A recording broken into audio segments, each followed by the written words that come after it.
Hi folks, I'm Gene McLaughlin. I'd like to welcome you to Let's Talk About. Today we're going to be talking about something that's taken over the country, taken over the township, and that's the scourge of opioid addiction. To help me sort through this, our guest today, I'm pleased to welcome Maureen McLaughlin, who is the founder and director of a nonprofit organization called Families Against Addiction. And Maureen, good to have you again. Thank you, Gene, for bringing me back. Thanks for coming out. It's a pleasure. Maureen, some people may not be familiar with you. We have a changing population here in the township. A few words about Families Against Addiction. How did you get about founding this organization? Well, I originally started a few years ago, 2014. My son was addicted to heroin. There was no place for me to go or no groups that I felt comfortable. I felt that nobody was caring about the families, so we started Families Against Addiction, and our main mission was to help the families that were affected by their loved ones who were either addicted to heroin, shooting up, or snorting, or going in and out of rehab or jail, or many different scenarios. So you were trying to ameliorate or soften the blow of addiction in the family for the spouse, the husband, the wife, the child, whatever. That was your goal. Yes, because I felt that it was a family disease, and it was breaking the family unit.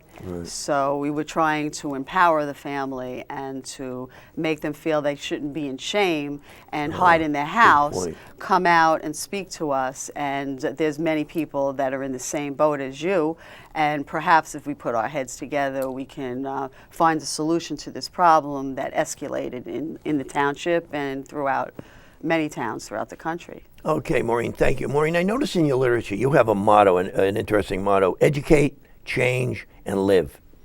What do we mean by this? Yes, that is, we really live by that. We believe that you need to be educated about what addiction is, how somebody becomes addicted, how it is in your family, what you do about it, where should you seek help.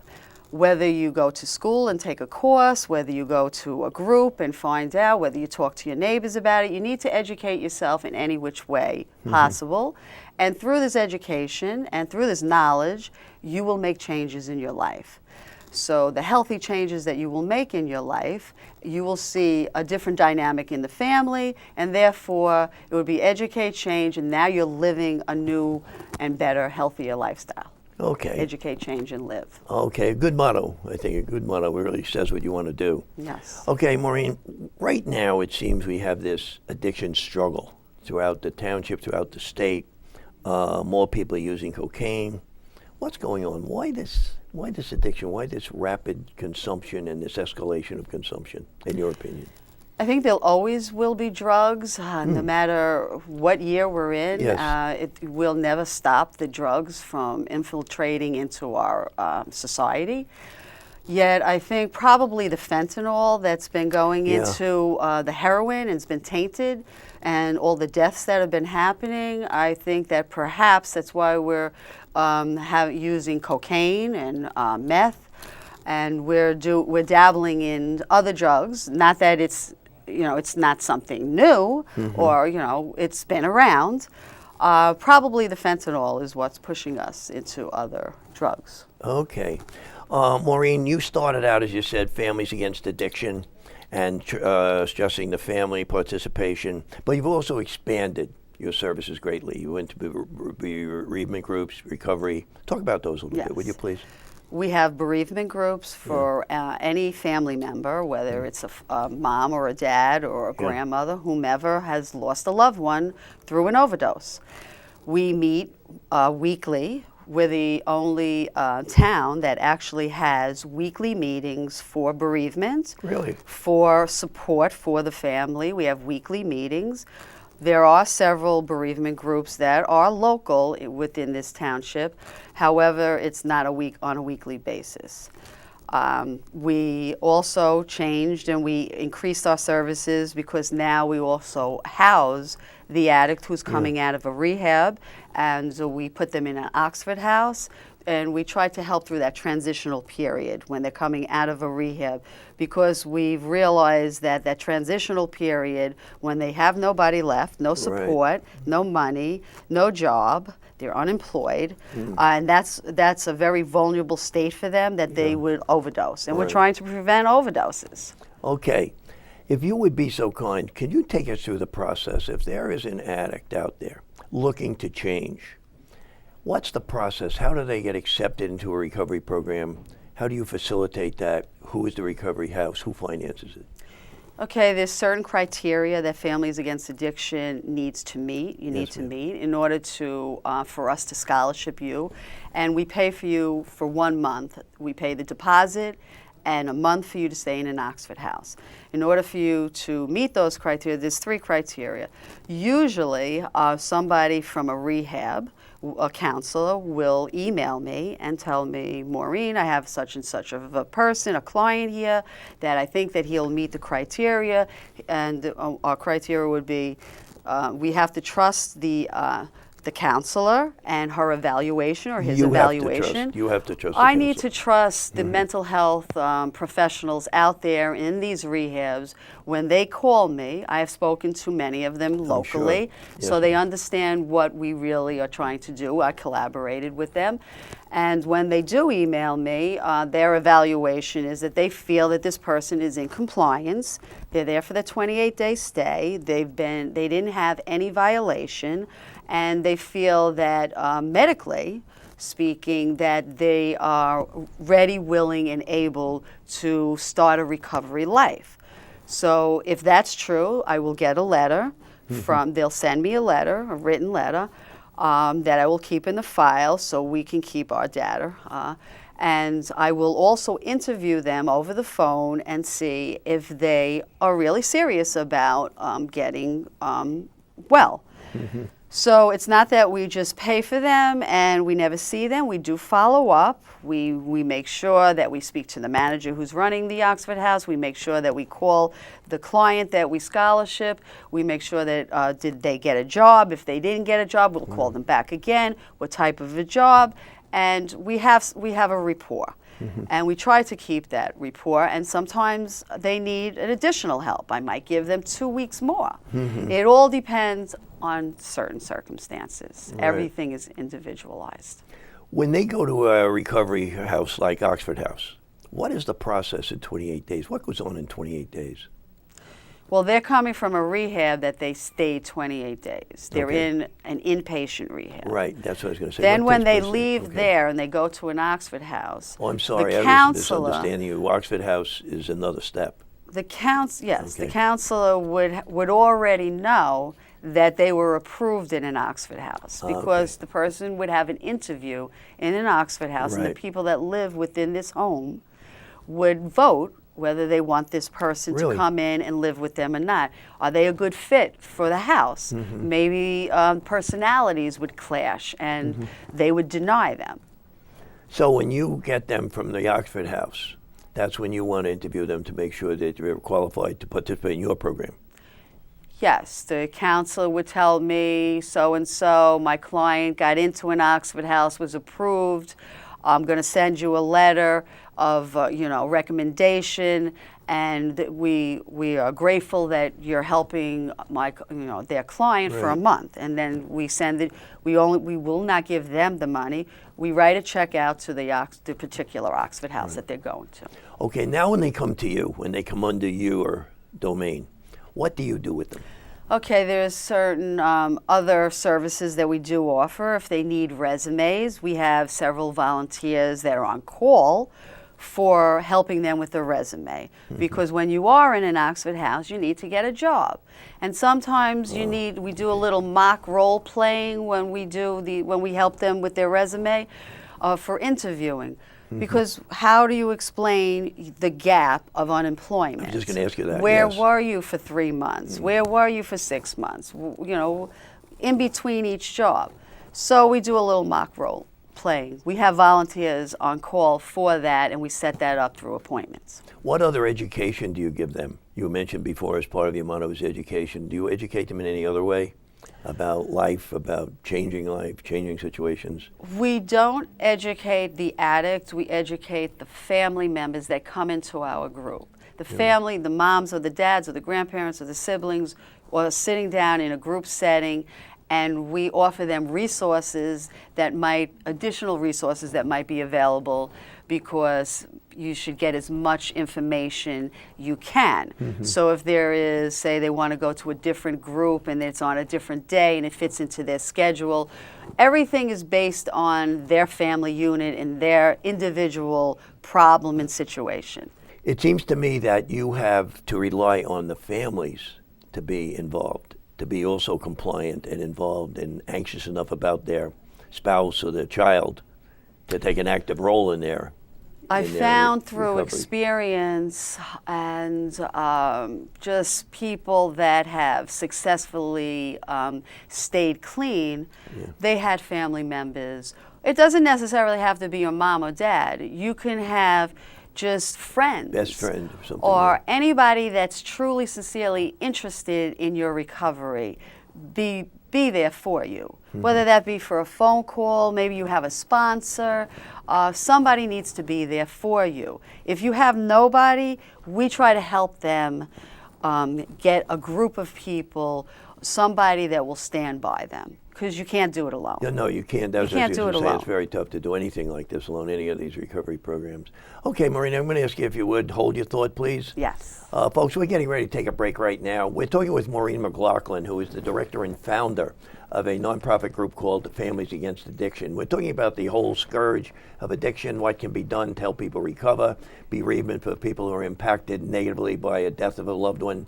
We're going to be back with Maureen in just a moment, so please stay with us. I'll be right back. Hi. You think you're probably sober? Yeah. But you're thinking about taking the back roads home, just in case. If you're probably sober, then why would you do that?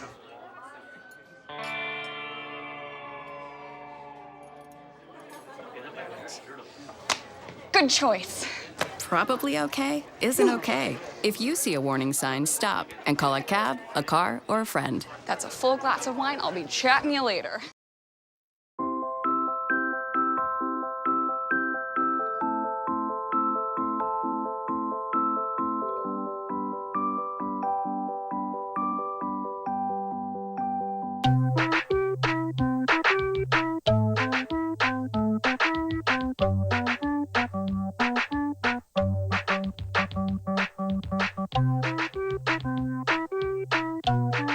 Start a story. Adopt at theshelterpetproject.org.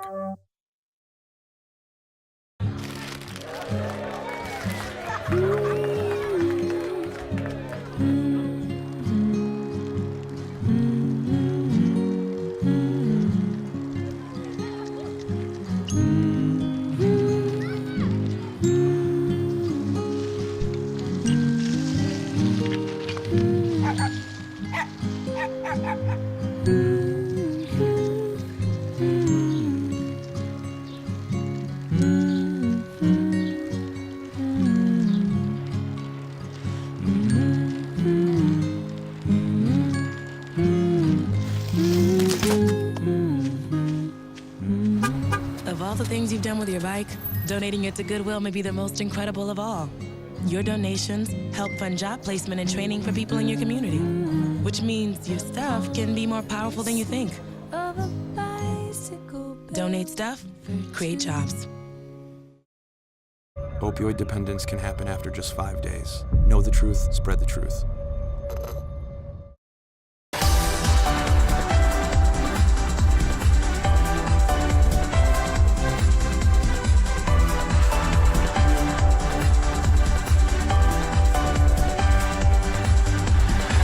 Hi, folks. Welcome back to Let's Talk About. Today, our guest is Maureen McLaughlin, who is the founder of a nonprofit organization called Families Against Addiction. We're talking about the entire issue of opioid addiction, the role of the families in helping people get rid of that addiction and moving on to a better life. And Maureen, if we can pick up, we've talked about a lot of things in part one.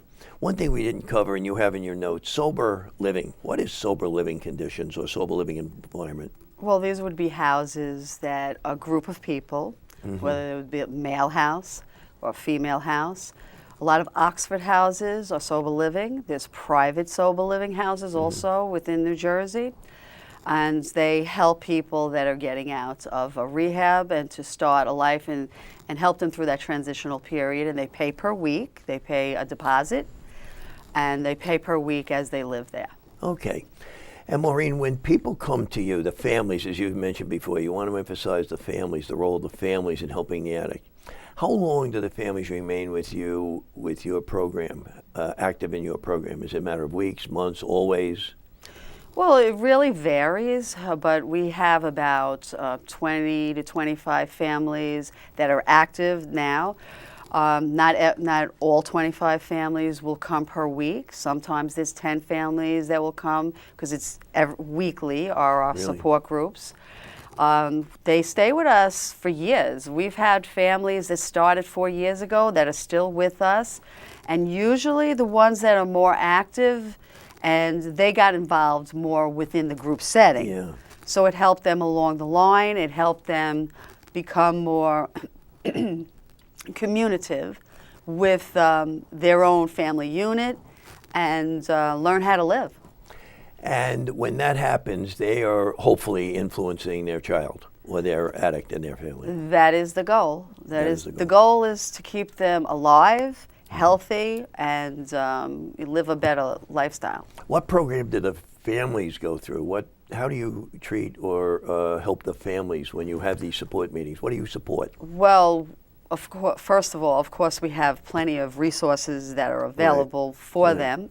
It's on an individual basis, depending on their needs. Okay. But we really try to empower them and to get them to see that they're not broken anymore, that they can build themselves up. There's a lot of strength within them, that they can be their own advocate for themselves. Good point. They can also be an advocate for their loved one. So it doesn't take long to actually for them to bounce back. Most people are very resilient. Are they really? And they see that, and once they feel more comfortable, and which usually doesn't take too long either, they begin to live again, because sometimes they feel like their life is over. When this happened, that's it, their life is over, they can't take another minute, and they don't want to live. Well, I imagine with the parent too, it's also a question of shame, embarrassment that their child was in this predicament in the first place. Treated as a... It is a lot of shame, but in the group we emphasize heavily on just saying out loud, my son's a heroin addict, my daughter's a heroin addict. Because when you can finally say it out loud, it's sort of like freeing yourself. Right. You free yourself of all the guilt, unnecessary guilt, Right. Yeah, because you find out it's obviously not your fault. Right, of course, yeah. Okay, Maureen, you mentioned before you help people get jobs. Question occurs to me is, do you have a list of preferred employers that are willing to take on someone who may have addiction issues? Yes, we do have a list of certain employers that will take somebody that has a felony. Wow. But we link them up with the particular employer depending on their skill setting, their education level. So it's really an individual. Okay. It's an individual situation. It's individual for families. It's individual for the person getting employment. We really get personally involved with each family. Yes. So that's why when somebody comes to our group, they'll tell us right away, oh, we never went to a group like this. Nobody asked us these questions. Nobody cared enough to even want to ask. We really do care. We care from the start, and we'll care throughout your life. As long as you want to come back and speak about your life and your family, we will be there. Okay, Maureen, outstanding job you're doing, and I want to come back to that in a minute or two. One question occurs to me. Where do you get your money from? Where do you get funding from? Grants? Money. Scholarships? Money is the hardest part. Money. It's the hardest part. Yeah. It's the only thing that keeps us going, and so we can give scholarships. Our money comes from, it comes from either donations from, they can send it to our P.O. Box in Old Bridge, P.O. Box 44. They can send it through Facebook. We have a Facebook page. We have a website, there's a link there. They can also go on Amazon Smile Right. and put in Families Against Addiction, our nonprofit, Yes. and anything that they buy, especially since the holidays are coming, Yes. it helps us out. We get money through our donations when we give events, like on Old Bridge Day, Saltwater Day. We give events in certain areas, and certain churches ask us to come in. And wherever we are, people will come up and say, I really think you're doing a good cause. Either they write us a check or they give us cash. Okay. So we use all the money Maureen, given your for problems. scholarships. For scholarships, okay. Given your familiarity with this whole addiction issue, what do you think of the drive to legalize marijuana? Well, personally, I don't think that it should be legalized, but I do think it should be decriminalized. Decriminalized, okay. I don't think you should go to jail for Right. having possession of marijuana or Right. smoking in your home, but I don't think it should be legalized. I do think it's a gateway drug. I was just going to ask you that. It seems to me it would be, and I don't know as much about I it, think it's obviously. just as bad as alcohol, which Yeah. is an extremely bad drug to begin yeah, with, it's too, a gateway. Okay. which we help people with alcohol. But you mentioned off the air 22 states now have legalized marijuana. And they are really on board with the communities having shops with marijuana. So far, New Jersey hasn't done it, but I'm sure Well, Governor Murphy will seems be to next. be pushing for it, and the medical marijuana issue too. I know if Governor Christie was pretty much against it, but now. Well, it's certainly out of my control. No, it is, but it doesn't make your job any easier if you run into these situations. No. Maureen, one thing that you've already shown very clearly here is the great passion you have for what you're doing. What drives you? What keeps you going day to day, week to week? Well, For 5 years now, coming up 5 years. my passion, it really lies within the family units, the families that I meet. When they come in and they actually are down and out, and their whole attitude is wishing, hoping, and dreaming, I bring back the hope, but it's reality. Right. I'm very real.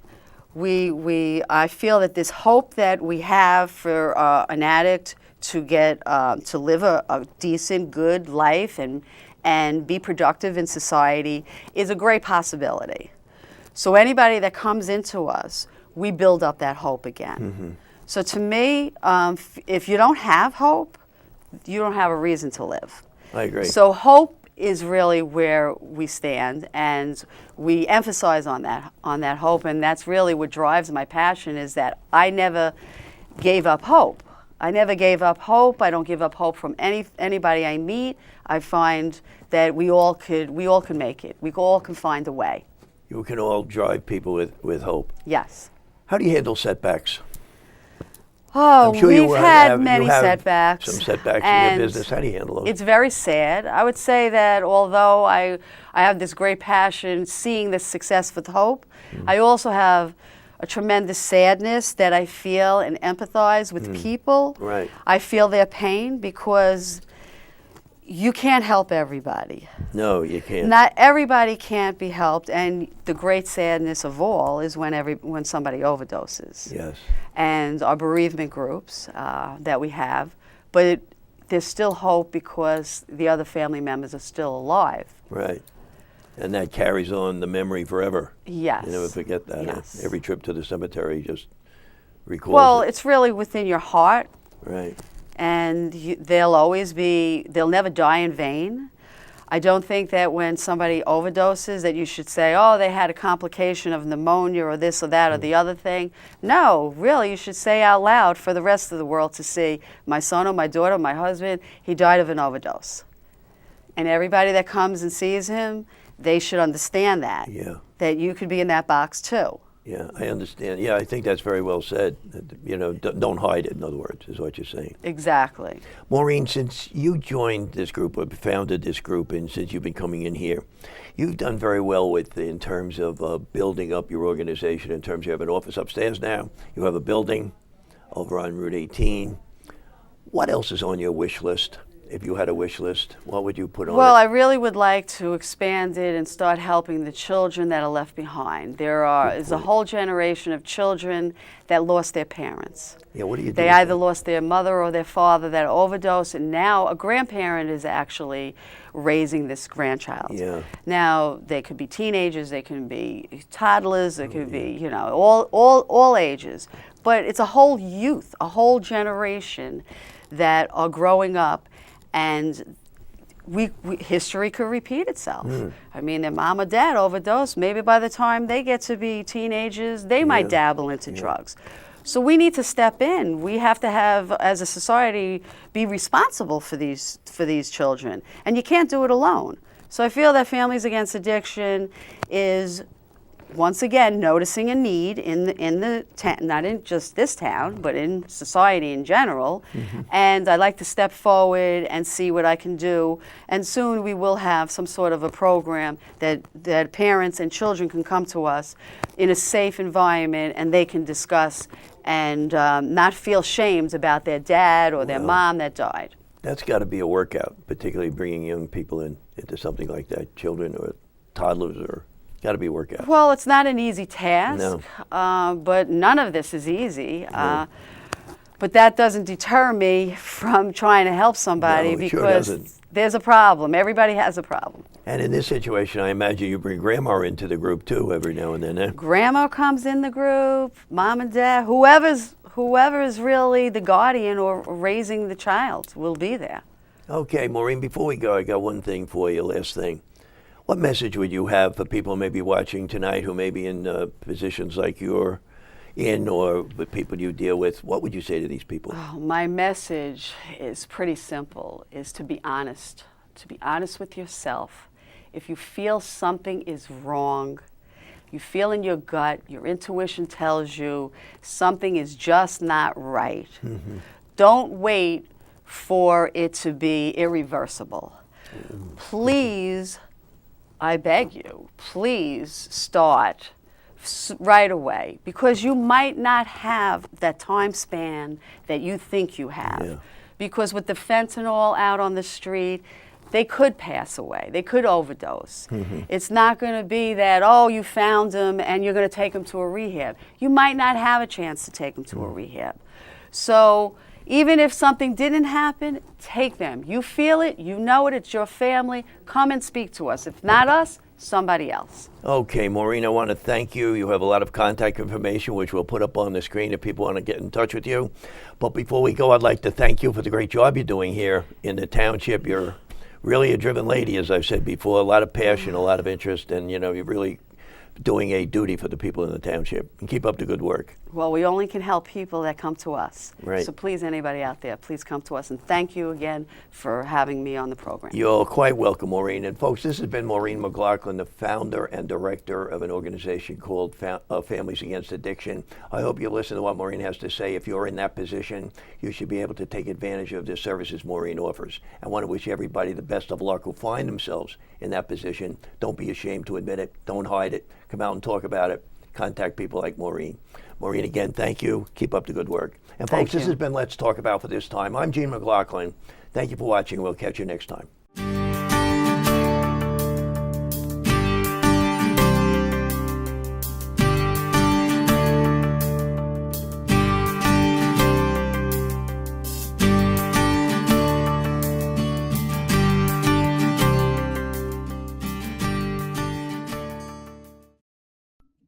This tool has helped me because it's really the first time I've been able to use VoiceOver to read at my own pace, which is something that I didn't actually think was possible. Maureen Hayden is a visually impaired PhD student at Texas A&M.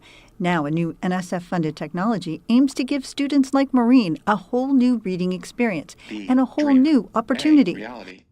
The STAR Ereader system enables Maureen and other blind students to read the same documents that sighted students do. So this allows you to not only gain the full breadth of literacy that your peers have, but I believe it will also allow for easier communication with peers when you can really interact with the literature the same way they do. Here's how it works. An embossed plastic overlay applied to an iPad screen provides a tactile landmark grid, which allows Maureen to scan the text from left to right with her fingers at her own pace.